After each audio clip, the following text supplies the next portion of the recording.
সন্ধ্যা নামার আগেই জ্বলে ওঠার কথা ছিল ল্যাম্পপোস্টের লাইটগুলো, কিন্তু সড়কে আলো দেওয়ার পরিবর্তে উল্টো ল্যাম্পপোস্টগুলোই ঢাকা পড়ে যায় রাতের আধারে।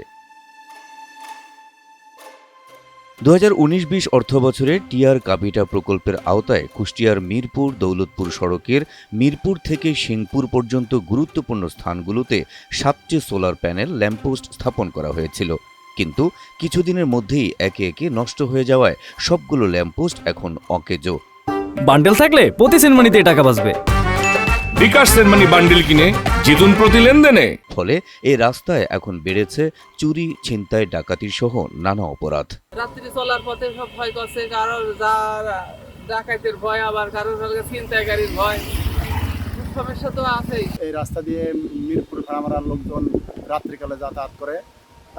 এই রাস্তা দিয়ে যাতায়াত করলে আমরা দেখি যে ল্যাম্পপোস্টের বাতিগুলো নষ্ট হয়ে গেছে, অকেজ হয়ে গেছে, আলো দেয় না।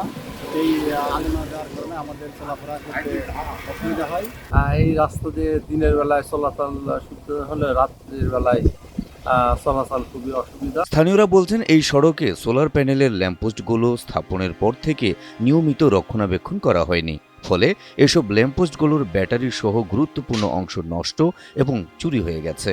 দ্রুত ল্যাম্পপোস্টগুলো সংস্কার করে এই সড়কে আলোর ব্যবস্থা করার দাবি স্থানীয়দের।